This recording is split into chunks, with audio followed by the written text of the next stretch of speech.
എല്ലാവർക്കും നമസ്കാരം. ഞാൻ ആനന്ദ് ചന്ദ്രശേഖരൻ. മഹാഭാരതം കഴിഞ്ഞ ഭാഗത്തിൽ നമ്മൾ കേട്ടത് ഇതുവരെയാണ്. കർണനെ കുന്തി ചെന്ന് കാണുകയും പാണ്ഡവ പക്ഷത്തേക്ക് വരുവാൻ അഭ്യർത്ഥിക്കുകയും ചെയ്യുന്നു. എന്നാൽ കർണൻ അത് നിരസിക്കുന്നു. അരങ്ങേറുവാൻ പോകുന്ന യുദ്ധത്തിൽ പാണ്ഡവരിൽ അർജുനൻ ഒഴിച്ച് മറ്റാരെ വധിക്കുവാൻ അവസരം ലഭിച്ചാൽ പോലും അവരെ വധിക്കുകയില്ല എന്ന് കർണൻ കുന്തിക്ക് വാക്ക് നൽകുന്നു. നമുക്കിനി മഹാഭാരതം ബാക്കി കേൾക്കാം. ഹസ്തിനപുരിയിൽ പാണ്ഡവ ദൂതനായി സമാധാന ശ്രമത്തിന് പോയി അത് പരാജയപ്പെട്ട് ഉപപ്ലവ്യത്തിൽ തിരിച്ചെത്തിയ കേശവൻ എന്താണ് സംഭവിച്ചത് എന്ന് പാണ്ഡവരോട് വിശദമായി പറഞ്ഞു.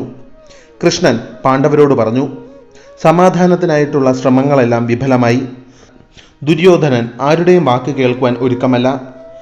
പിതാമഹനും ജ്ഞാനിയായ വിതുരരും ദ്രോണരും ധൃതരാഷ്ട്രരും ഗാന്ധാരിയും ഞാനുമെല്ലാം പറഞ്ഞ് മനസ്സിലാക്കിപ്പിക്കുവാൻ ശ്രമിച്ചുവെങ്കിലും ദുര്യോധനന്റെ തീരുമാനത്തിന് മാറ്റമില്ല. യുദ്ധം അരങ്ങേറുക തന്നെ ചെയ്യും. കൃഷ്ണൻ തുടർന്നു, ഞങ്ങളുടെ എല്ലാം വാക്കുകൾ കേട്ടിരുന്ന ദുര്യോധനൻ അവസാനം ദേഷ്യത്താൽ കലങ്ങിയ ചുവന്ന കണ്ണുകളോടെ കൗരവപക്ഷത്തെ അനുകൂലിക്കുന്ന രാജാക്കന്മാരോട് ഇപ്രകാരം പറഞ്ഞു, യുദ്ധത്തിനുള്ള സർവ്വസന്നാഹവുമായി ഇന്ന് തന്നെ കുരുക്ഷേത്രത്തിലേക്ക് പടനയിച്ചാലും. തുടർന്ന് ഭീഷ്മരുടെ നേതൃത്വത്തിൽ കൗരവരുടെ 11 അക്ഷൗഹിണി സൈന്യം കുരുക്ഷേത്രത്തിലേക്ക് നീങ്ങി. പന അടയാളമായിട്ടുള്ള കൊടി ഭീഷ്മരുടെ രഥത്തിൽ പാറിക്കളിച്ചു. കൃഷ്ണൻ യുധിഷ്ഠിരനോട് പറഞ്ഞു, രാജൻ, അങ്ങനെ യുദ്ധം ഒഴിവാക്കുവാനുള്ള സകല ശ്രമങ്ങളും വിഫലമായി. സാമം, ദാനം, ഭേദം എല്ലാം വിഫലമായി. ഇനി അവശേഷിക്കുന്നത് ദണ്ഡം മാത്രമാണ്, അതായത് യുദ്ധം. പാതി രാജ്യം വേണ്ട, പകരം 5 ഗ്രാമം പാണ്ഡവർക്ക് നൽകുവാൻ പോലും ഞാൻ പറഞ്ഞു നോക്കി. എന്നാൽ അതുപോലും ദുര്യോധനന് സ്വീകാര്യമായിരുന്നില്ല. അവർ യുദ്ധത്തിനായി കുരുക്ഷേത്രത്തിലേക്ക് പുറപ്പെട്ടു കഴിഞ്ഞു. നിങ്ങളും യുദ്ധത്തിനായി കുരുക്ഷേത്രത്തിലേക്ക് വൈകാതെ പടനയിച്ചാലും. യുധിഷ്ഠിരൻ സഹോദരന്മാരോട് പറഞ്ഞു, കേശവന്റെ വാക്കുകൾ നമ്മൾ കേട്ടു. എന്താണ് കുരുസഭയിൽ സംഭവിച്ചത് എന്നും നമ്മൾ അറിഞ്ഞിരിക്കുന്നു. എങ്ങനെ പടനയിക്കണം എന്നതിനെക്കുറിച്ച് വ്യക്തമായ ധാരണ നമുക്ക് വേണം. 7 അക്ഷൗഹിണി സൈന്യമാണ് പാണ്ഡവ പക്ഷത്തായി ഉള്ളത്. ഓരോ അക്ഷൗഹിണിയെയും ആരാണ് നയിക്കുവാൻ പോകുന്നത് എന്ന് ഞാൻ പറയാം. ദ്രുപദൻ, വിരാടൻ, ദൃഷ്ടദ്യുപ്നൻ, ശിഖണ്ഡി, സത്യകി, ചെകിതാന, പിന്നെ ഭീമസേനൻ. ഇതിൽ ചെകിതാന എന്ന കഥാപാത്രം ദൃഷ്ടകേതുവിന്റെ മകനാണ്. ദൃഷ്ടകേതു ശിശുപാലന്റെ പുത്രനും ചേതി രാജ്യത്തിന്റെ രാജാവുമാണ്. തന്റെ പിതാവായ ശിശുപാലനെ ശ്രീകൃഷ്ണൻ വധിച്ചുവെങ്കിലും മഹാഭാരത യുദ്ധത്തിൽ ദൃഷ്ടകേതു പാണ്ഡവ പക്ഷത്തായിരുന്നു. ദൃഷ്ടകേതുവിന്റെ മകനാണ് ചെകിതാന. പാണ്ഡവനായ നകുലന്റെ ഭാര്യ കരേണുമതി ചെകിതാനയുടെ സഹോദരിയായിരുന്നു. നമുക്ക് മഹാഭാരതം ബാക്കി കേൾക്കാം. യുധിഷ്ഠിരൻ തുടർന്നു, ഈ 7 പേരുടെ പിന്നിലായി പാണ്ഡവ പക്ഷത്തെ 7 അക്ഷൗഹിണി സൈന്യം അണിനിരക്കും. എന്നാൽ ഈ 7 അക്ഷൗഹിണികൾക്കും കൂടെ ചേർത്ത് ഒരു മുഖ്യ സൈന്യാധിപൻ വേണം, സേനാപതി. അദ്ദേഹം വ്യൂഹങ്ങൾ ചമയ്ക്കുന്നതിൽ അഗ്രഗണ്യനായിരിക്കണം. അവൻ പ്രളയാഗ്നി പോലെ കത്തിജ്വലിക്കുവാൻ പോകുന്ന കൗരവ സൈന്യത്തിന്റെ പടത്തലവനായ ഭീഷ്മരോട് പൊരുതി നിൽക്കുവാൻ കൽപ്പുള്ളവനായിരിക്കണം. അത് ആരായിരിക്കണം എന്ന് നമുക്ക് തീരുമാനിക്കണം. സഹദേവ, നീ തന്നെ ആദ്യം പറയൂ, ആരാവണം പാണ്ഡവ പക്ഷത്തിന്റെ സൈന്യാധിപൻ? സഹദേവൻ പറഞ്ഞു, വിരാട മഹാരാജൻ നമ്മുടെ സൈന്യാധിപൻ ആവണം എന്നാണ് എൻ്റെ അഭിപ്രായം. അദ്ദേഹം ദുരിതകാലത്ത് നമുക്ക് ആശ്രയം നൽകിയവനാണ്. അദ്ദേഹം വീരനാണ്. അദ്ദേഹം മത്സ്യദേശത്തിന്റെ അധിപതിയും ആയോധന കലയിൽ അഗ്രഗണ്യനുമാണ്. അദ്ദേഹം യുദ്ധത്തിൽ അജയ്യനാണ്. ഭീഷ്മരോടും മഹാരഥന്മാരോടും ഏറ്റുമുട്ടുവാൻ പോന്നവനാണ് അദ്ദേഹം. യുധിഷ്ഠിരൻ നകുലനെ നോക്കി. നകുലൻ പറഞ്ഞു, എൻ്റെ അഭിപ്രായത്തിൽ സർവ്വ സൈന്യാധിപനാകുവാൻ യോഗ്യൻ ദ്രുപദ മഹാരാജാവാണ്. അദ്ദേഹം വീരരിൽ വീരനാണ്, ആയുധാഭ്യാസത്തിൽ സമർത്ഥനാണ്. അദ്ദേഹം ദ്രോണരോടൊപ്പം ആയുധാഭ്യാസം സിദ്ധിച്ചവനാണ്. അദ്ദേഹം ദ്രോണരോടും ഭീഷ്മരോടും പൊരുതി നിൽക്കുവാൻ കെൽപ്പുള്ളവനാണ്. അദ്ദേഹം 1000 ശിഖരങ്ങളുള്ള ആൽമരം പോലെ ശത്രുക്കൾക്കിടയിൽ തലയുയർത്തി നിൽക്കുന്നവനാണ്. പല ദിവ്യായുധങ്ങളെക്കുറിച്ചും അറിവുള്ളവനാണ് അദ്ദേഹം. യുധിഷ്ഠിരൻ അർജുനനെ നോക്കി. അർജുനൻ പറഞ്ഞു, ദൃഷ്ടദ്യുപ്നനാണ് എൻ്റെ അഭിപ്രായത്തിൽ സേനാപതിയാകുവാൻ യോഗ്യൻ. അദ്ദേഹം യജ്ഞത്തിൽ നിന്നും ഉദ്ഭവിച്ചവനാണ്. ജന്മനാ യോദ്ധാവാണ് അദ്ദേഹം.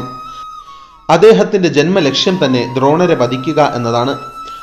അദ്ദേഹം അഗ്നിയെപ്പോലെ തേജസ്വിയാണ്. അതിവിശിഷ്ടമായ കവചം ധരിക്കുന്നവനും അതുല്യമായ അനവധി ആയുധങ്ങൾ അസാധാരണമാം വിധം പ്രയോഗിക്കുവാൻ കഴിവുള്ളവനുമാണ് അദ്ദേഹം. അദ്ദേഹം സിംഹഹൃദയമുള്ള വീരനാണ്. സർവ്വലക്ഷണങ്ങളും തികഞ്ഞ മികച്ച യോദ്ധാവാണ്. ഭീഷ്മരെയും ദ്രോണരെയും ഒരുപോലെ നേരിടുവാൻ കഴിവുള്ളവനാണ് അദ്ദേഹം. കാട് അടക്കി വാഴുന്ന ആനക്കൂട്ടത്തിന്റെ തലവൻ കണക്കെ തലയെടുപ്പോടെ നിൽക്കുന്നവനാണ് ദൃഷ്ടദ്യുമ്നൻ. ഭീമസേനൻ പറഞ്ഞു, ദ്രുപദപുത്രൻ ശിഖണ്ഡിയെയാണ് സൈന്യാധിപനായി ഞാൻ നിർദ്ദേശിക്കുന്നത്. അദ്ദേഹത്തിന് മാത്രമേ ഭീഷ്മരെ വധിക്കുവാൻ കഴിയുകയുള്ളൂ. അദ്ദേഹം ജന്മം കൊണ്ടത് തന്നെ ഭീഷ്മരെ വധിക്കുവാനായിട്ടാണ്. കവചം ധരിച്ച് രഥത്തിൽ നിൽക്കുന്ന ആയുധധാരിയായ ശിഖണ്ഡിയെ വെല്ലുവാൻ പോന്ന ആരുണ്ട് കൗരവ പക്ഷത്ത്? ഭീഷ്മരോട് നേർക്കുനേർ നിന്ന് യുദ്ധം ചെയ്യുവാൻ ശിഖണ്ഡിക്ക് മാത്രമേ കഴിയുകയുള്ളൂ. എല്ലാവരുടെയും അഭിപ്രായങ്ങൾ കേട്ട യുധിഷ്ഠിരൻ പറഞ്ഞു, നിങ്ങളെല്ലാവരും സ്വന്തം അഭിപ്രായങ്ങൾ പറഞ്ഞു. ഭൂതവും ഭാവിയും വർത്തമാനവും എല്ലാം അറിയാവുന്ന ശ്രീകൃഷ്ണൻ പറയട്ടെ, പാണ്ഡവ പക്ഷത്തിന്റെ മുഖ്യ സൈന്യാധിപൻ ആരാവണമെന്ന്. നമ്മുടെ വിജയപരാജയങ്ങൾ അദ്ദേഹത്തിൽ അധിഷ്ഠിതമാണ്. പറയൂ മാധവ, ആരാണ് പാണ്ഡവ പക്ഷത്തിന്റെ സേനാപതിയാകുവാൻ ഏറ്റവും യോഗ്യൻ? കേശവൻ പറഞ്ഞു, നിങ്ങൾ നിർദ്ദേശിച്ച വീരന്മാരെല്ലാം തന്നെ ഒന്നിനൊന്ന് മികച്ചവരാണ്. എല്ലാവരും യോഗ്യർ തന്നെയാണ്. അവരെല്ലാവരും ശത്രുവിന്റെ മനസ്സിൽ ഭയം നിറയ്ക്കുവാൻ പോന്നവർ തന്നെയാണ്. എന്നാലും എൻ്റെ അഭിപ്രായം ദൃഷ്ടദ്യുമ്നൻ സേനാപതിയാകണം എന്നതാണ്. നമുക്ക് എത്രയും വേഗം സൈന്യത്തെ കുരുക്ഷേത്രത്തിലേക്ക് നയിക്കണം. ധൃതരാഷ്ട്രപുത്രന്മാർക്ക് ഒരിക്കലും അർജുനനെയോ ഭീമസേനനെയോ നകുല സഹദേവന്മാരെയോ ദൃഷ്ടദ്യുമ്നനെയോ തോൽപ്പിക്കുവാൻ കഴിയുകയില്ല. ഈ വീരന്മാർക്ക് പുറമെ പാണ്ഡവ പക്ഷത്ത് അഭിമന്യുവും വിരാടനും ദ്രുപദനും അക്ഷൗഹിണിപതികളും ഉപപാണ്ഡവരുമെല്ലാമുണ്ട്. നമ്മുടെ സൈന്യം വജ്രം പോലെ ശക്തമാണ്. നമ്മൾ അജയരാണ്. വിജയം നമ്മുടേത് തന്നെ ആയിരിക്കും. യുദ്ധത്തിനായി തയ്യാറാവുക. കൃഷ്ണന്റെ വാക്കുകൾ പാണ്ഡവരിൽ പുതുജീവൻ നിറച്ചു. പാണ്ഡവ സൈന്യത്തിൽ നിന്നും ശംഖുനാദങ്ങളും വാദ്യഘോഷങ്ങളും മുഴങ്ങി. രഥങ്ങൾ ചലിച്ചു തുടങ്ങുന്ന ശബ്ദം കേട്ടു തുടങ്ങി. ആനയുടെ ചിഹ്നം വിളിയും കുതിര കുളമ്പടി ശബ്ദവും ഭൂമിയെ പ്രകമ്പനം കൊള്ളിച്ചു. തടസ്സങ്ങളെല്ലാം തരണം ചെയ്ത് ഒഴുകുന്ന ഗംഗ പോലെ പാണ്ഡവ സൈന്യം നീങ്ങി തുടങ്ങി. ആ മഹാസൈന്യത്തിന്റെ മുൻപിലായി ഭീമസേനനും നകുല സഹദേവന്മാരും കാണപ്പെട്ടു. അഭിമന്യു, ഉപപാണ്ഡവർ, ദൃഷ്ടദ്യുമ്നൻ, പാഞ്ചാലർ തുടങ്ങിയവർ ഭീമസേനനെ അനുഗമിച്ചു. ആ മഹാസൈന്യത്തിന്റെ മധ്യത്തിലായിട്ടായിരുന്നു യുധിഷ്ഠിരന്റെ സ്ഥാനം. ആ മഹാസൈന്യത്തോടൊപ്പം യുദ്ധക്കോപ്പുകളും ആയുധങ്ങളും ധനവും എല്ലാം അടങ്ങിയ ആയിരക്കണക്കിന് രഥങ്ങളും നീങ്ങി. വൈദ്യന്മാരും ഔഷധങ്ങളും ഭക്ഷണവുമെല്ലാം ആ സൈന്യത്തെ അനുഗമിച്ചു. ദ്രൗപദി മറ്റ് സ്ത്രീകൾക്കൊപ്പം ഉപപ്ലവ്യത്തിൽ തന്നെ തങ്ങി. കേകേയരും ദൃഷ്ടകേതുവും കാശിരാജനും ശിഖണ്ഡിയും യുധിഷ്ഠിരന് സംരക്ഷണമൊരുക്കി അദ്ദേഹത്തോടൊപ്പം സഞ്ചരിച്ചു. ചേതിരാജനായ ചകിതനയും സത്യകിയും കേശവനും അർജുനനുമൊപ്പം സഞ്ചരിച്ചു. ആ മഹാസൈന്യം അങ്ങനെ കുരുക്ഷേത്രത്തിലെത്തി. പാണ്ഡവർ അവരുടെ വിശിഷ്ടങ്ങളായ ശംഖുകൾ മുഴക്കി. കേശവൻ പാഞ്ചജന്യവും അർജുനൻ ദേവദത്തവും മുഴക്കി. യുധിഷ്ഠിരൻ അനന്തവിജയവും ഭീമസേനൻ പൗണ്ഡ്രവും നകുലൻ സുഘോഷവും സഹദേവൻ മണിപുഷ്പകവും മുഴക്കി കുരുക്ഷേത്ര ഭൂമിയെ തങ്ങളുടെ വരവറിയിച്ചു. കേശവന്റെ ശംഖായ പാഞ്ചജന്യത്തിന്റെ ഇടിമുഴക്കം പോലുള്ള ഗംഭീരനാദം കേട്ട പാണ്ഡവ സൈന്യം ആവേശഭരിതരായി. വിശാലമായ കുരുക്ഷേത്ര ഭൂമിയിൽ നിരപ്പായ ഒരു പ്രദേശത്ത് സൈന്യത്തിന്റെ താവളം ഒരുക്കുവാൻ യുധിഷ്ഠിരൻ നിർദ്ദേശം നൽകി. അങ്ങനെ അവിടെ പാണ്ഡവ പക്ഷത്തിന്റെ കൂടാരങ്ങളും വിശ്രമപുരയും ആയുധപുരയുമെല്ലാം അതിശയിപ്പിക്കുന്ന വേഗത്തിൽ നിർമ്മിക്കപ്പെട്ടു. ഇതെല്ലാം ദൃഷ്ടദ്യുമ്നന്റെയും സത്യകിയുടെയും മേൽനോട്ടത്തിലാണ് ചെയ്യപ്പെട്ടത്. പാണ്ഡവരുടെ താവളം കുരുക്ഷേത്ര ഭൂമിക്ക് സമീപത്തായിട്ടുള്ള ഹിരൺവതി നദിക്കര വരെ പരന്ന് പന്തലിച്ചു കിടന്നു. അവിടെ നദിക്ക് ആഴം കുറവായതിനാൽ കേശവൻ ആ പ്രദേശത്തിന് സദാസമയവും സൈന്യം സംരക്ഷണം ഒരുക്കണമെന്ന് നിർദ്ദേശിച്ചു.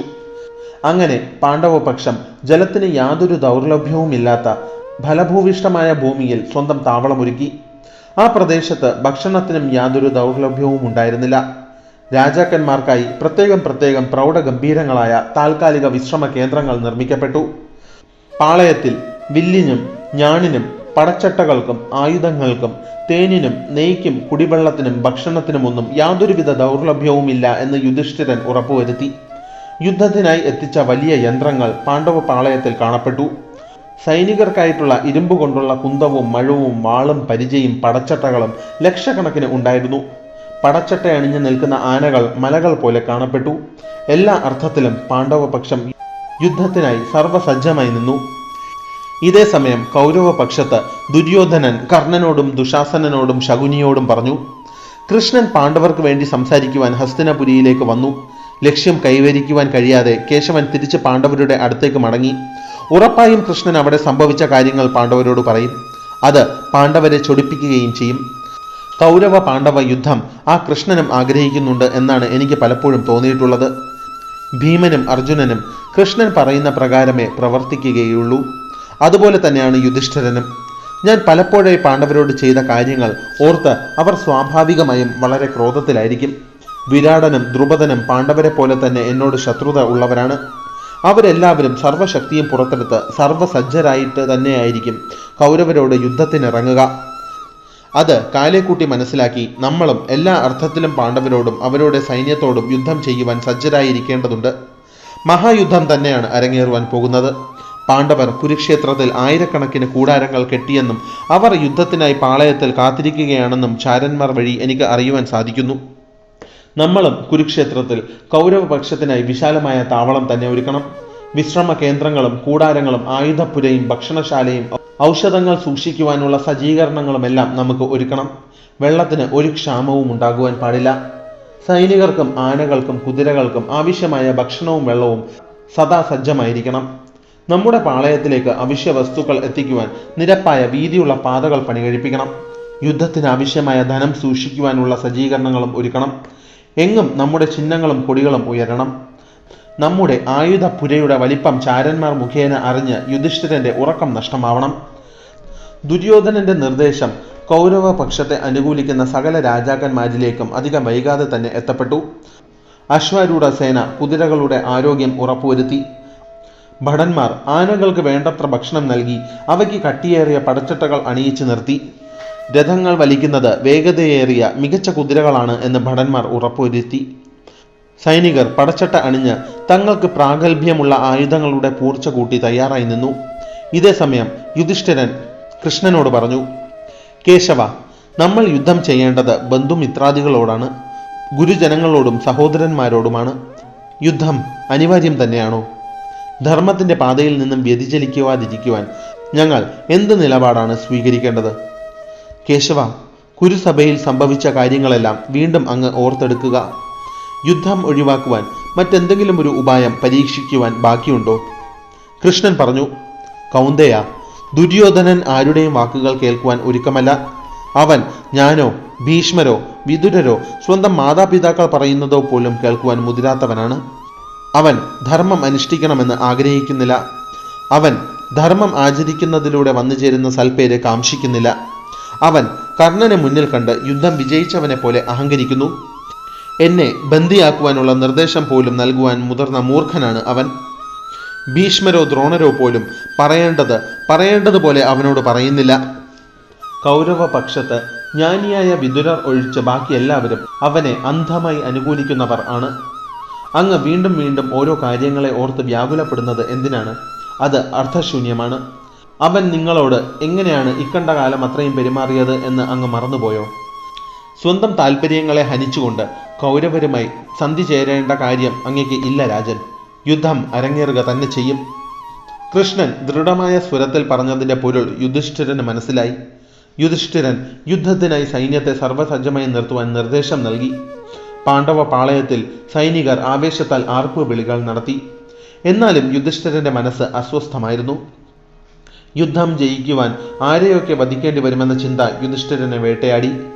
യുധിഷ്ഠിരൻ നിരാശയോടെ ഭീമനോടും അർജുനനോടും പറഞ്ഞു, നമ്മൾ ഇതെല്ലാം ഒഴിവാക്കുവാനാണ് വനവാസം അനുഷ്ഠിച്ചതും ദുരിതങ്ങൾ അനുഭവിച്ചതും കഷ്ടപ്പാടുകൾ സഹിച്ചതും.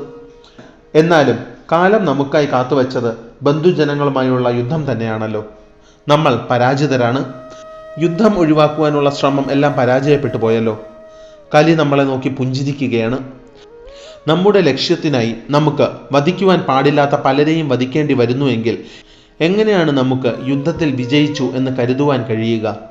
ഗുരുജനങ്ങളെയും മുതിർന്നവരെയും വധിച്ചുകൊണ്ട് നേടിയെടുക്കുന്ന വിജയം വിജയമേ അല്ല.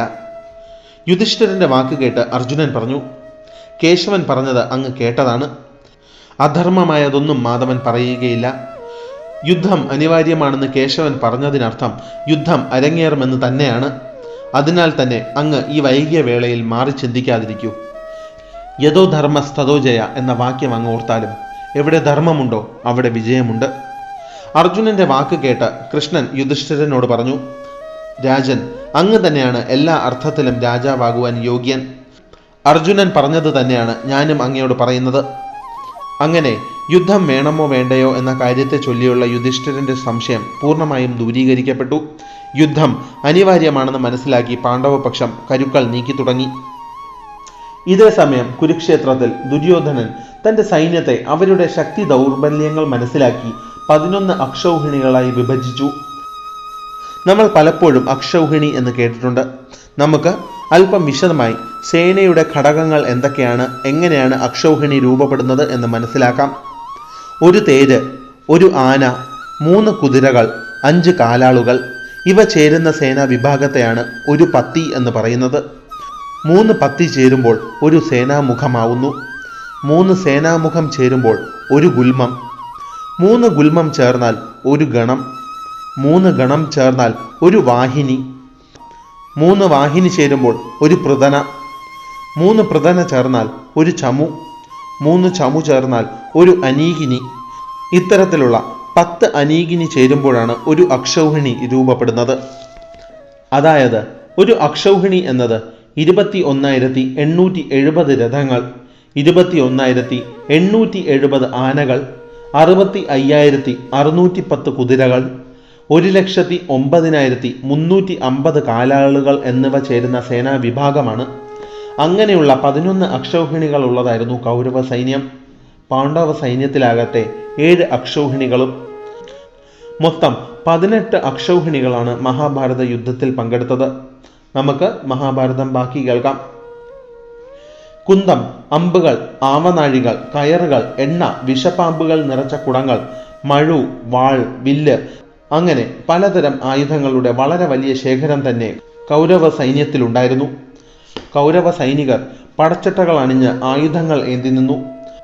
ദുര്യോധനൻ ഓരോ രഥത്തിനും സമർത്ഥരായ തേരാളികൾ ഉണ്ടെന്ന് ഉറപ്പുവരുത്തി. രഥത്തിൽ ആയുധങ്ങൾക്ക് പുറമെ മരുന്നും ഔഷധങ്ങളും സൂക്ഷിച്ചിട്ടുണ്ടായിരുന്നു. ഓരോ രഥവും 4 കുതിരകളാൽ വലിക്കപ്പെടുന്നവയായിരുന്നു. യുദ്ധത്തിൽ പങ്കെടുക്കുവാൻ കൊണ്ടുവന്ന ഓരോ ആനപ്പുറത്തും 7 യോദ്ധാക്കൾ ഉണ്ടായിരുന്നു.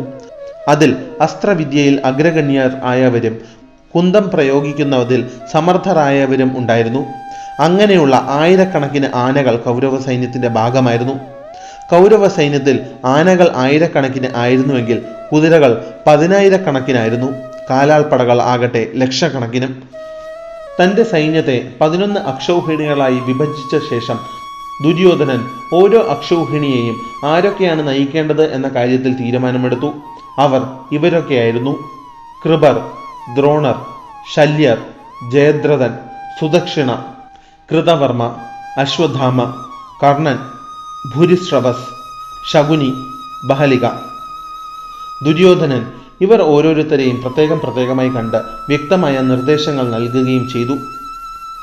തൽക്കാലം മഹാഭാരതത്തിൻ്റെ ഈ ഭാഗം ഞാൻ ഇവിടെ വെച്ച് നിർത്തുകയാണ്. എല്ലാവർക്കും ഈ ഭാഗം ഇഷ്ടമായെന്ന് ഞാൻ പ്രതീക്ഷിക്കുന്നു.